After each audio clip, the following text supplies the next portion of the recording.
Okay, do-over. I tried to do that earlier, and the internet had some issue. Argument even better ifing. How are you going to do better in your arguments? So I wanted to share a personal experience this morning. Raj and I got into an argument.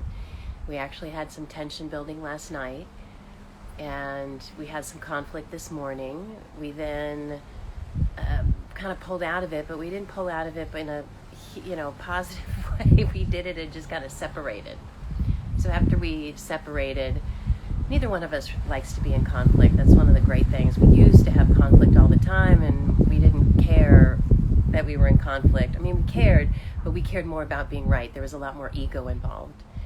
Nowadays, we've moved past that and worked through it, and there's just a lot more desire to be in good relations. So anyways, I went to see him, and I said, well, I use this tool, the ownership, compassion, and creativity.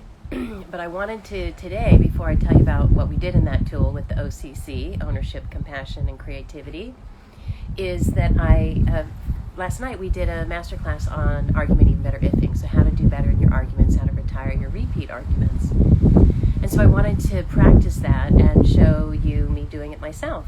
Now, I'm not with Raj right now, so the two of us aren't going to score the argument together, and you're never going to score how you think your partner did in the argument. This is about scoring yourself, or together, scoring how you think you did combined.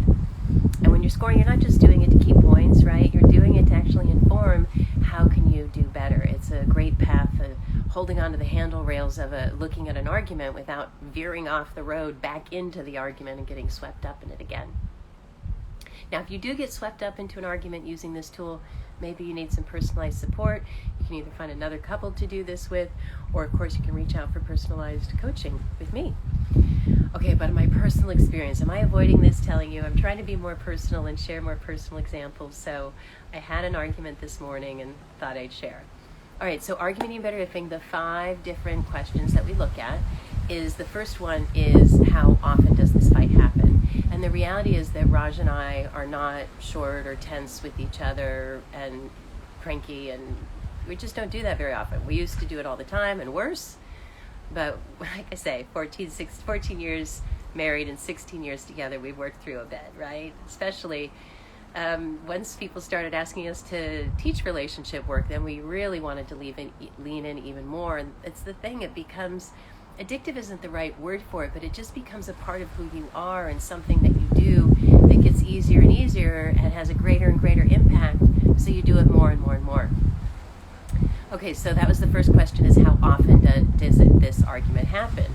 And, a 10 is never happened before, a 1 is happens all the time. So in our case, I'd say this is probably like an 8, maybe a 7. We get cranky with each other, and there was just stress coming up, and we started to take the stress out on each other. All right, so the second question is, how extreme did it get?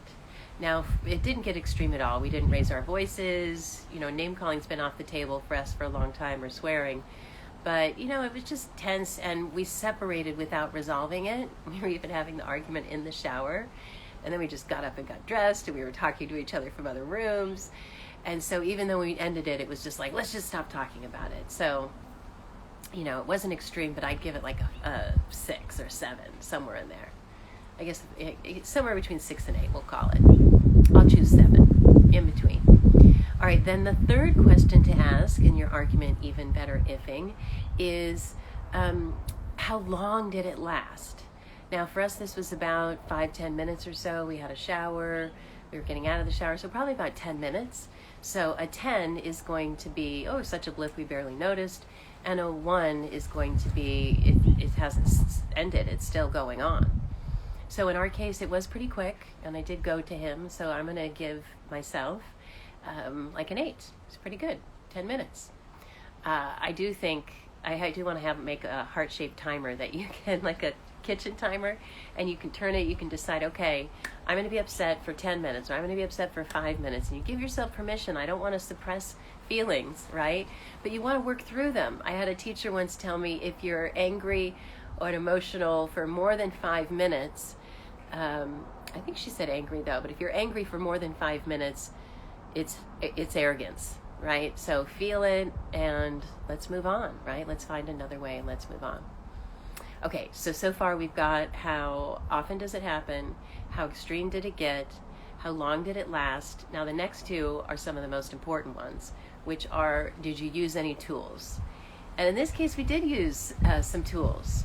Well, I went to go see him. Now, usually he's the one who comes to me, so it's not that we don't both do it, right? But this time I went to him. And I said, Raj, I don't want to be in conflict with you. It's just stress. We're both under stress. Let's do an OCC. And an OCC, as I mentioned, is the ownership, compassion, and creativity. You can go to forbetter.love and look under the blogs under ownership, compassion, creativity. There's a little search there. And it's my favorite tool. And Raj and I have a commitment to use this anytime we have conflict within 5 minutes. So I went in and I said, okay, Raj, let's do an OCC. And he said, okay. I said, one, I take ownership that I'm just stressed and have a lot of tension and I'm not handling things as best as I could be. And I said, second, I have compassion that you're in the same place as me. You're also stressed out and stretched. And the third letter, the C, second C, third letter, is for creativity. And I said, creatively, one way we can move forward from this argument is just to commit that no matter what the stress, we're on the same team. And let's not tolerate any of this tension between us, not like with the other person, but just in ourselves of, you know, if you have tension, let's find a way to communicate in a way that gets your needs met and get back to connection and intimacy as quickly as possible. So that was the OCC. You're getting review of 2 tips here, right? Because the argument even better ifing tool asks me, what tools did you use? Now, a 10 on this scale is usually, nonviolent communication, and I took 5 minutes to myself because I know I need that, and I called the so-so moment, and we did a drama-free diet. You know, there are all these fun tools that I have created and Raj and I have created together, actually, because even though I'm the one doing the coaching and the teaching, all of these tools originated from Raj and my own personal experience. Of course, we take my favorite researchers and all of that great data out there and then turn it into something fun, turn it into a game, turn it into a tool. So you've got the argument, even better ifing, and you've got the OCC. But I think I only gave you 4 of those questions, right? So the first was, how often does it happen? How extreme does it get? Did it get? How long did it last? How did you use any tools? And in that score, I'd give Raj and I, we used that one tool and we used it completely, but it was one tool. We did walk away when things were going well. That could be a positive tool sometimes not. At least if you walk away in a healthy way, where you let them know you'll be back, you just need some space. That's the so-so moment tip, by the way. If you have one person who's like, we have to resolve this, and the other person who's like, I need some space, you're not alone. That happened to me too. That happens to a lot of couples, right? But the final question for argument even better ifing is to look at, what lessons did you learn? Did you make any declarations about how to do better next time? Now, if you're doing the OCC, the ownership, compassion, creativity, the C, creativity, is already the lessons learned and the declarations that you're making. And so I made that declaration, Raj made that declaration, and we've even checked in a couple times today. Argument was like at 10 a.m. It's now 3:45. We did get past it right away. I just had internet issues earlier when I tried to share this, so I'm coming back this afternoon. I hope that is giving you some insight into how to apply the tool. You can do it for yourself. Now, if I take all of those scores and I can either total them and get the overall score and set a goal of doing better next time, or I could look at where I scored the lowest. Like I might have said, hey, I used one tool this time and that was great, but I might want to use another tool. Like maybe we should say our shared relationship vision. Raj and I have, we also call it a marriage mantra. And I guess I'll wrap up with just sharing Raj and my marriage mantra and encourage you to check out forbetter.love and see about creating your own shared relationship vision so you can stop getting stuck in the muck and focusing on the problems.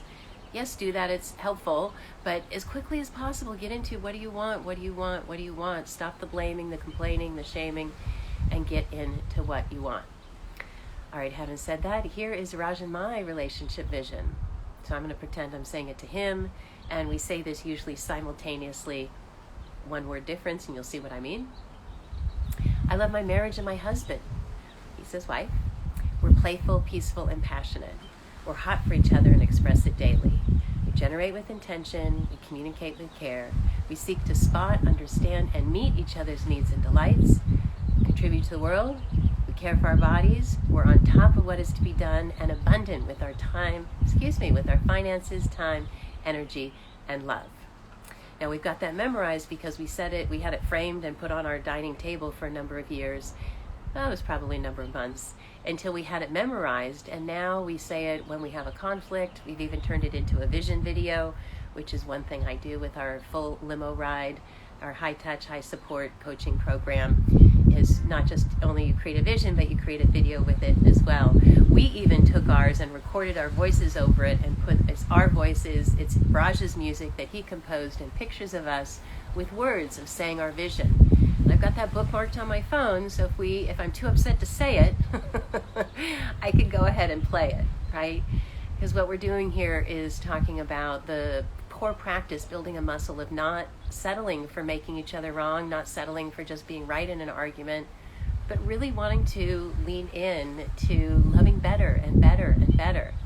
That's the benefit of being in a long-term relationship. You want to get better at it, not have things get worse. So I hope For Better Love can help you love better, and if I can help you personally, please reach out. Let me know what you're going through, what are your hopes and hurdles, and I look forward to talking to you soon.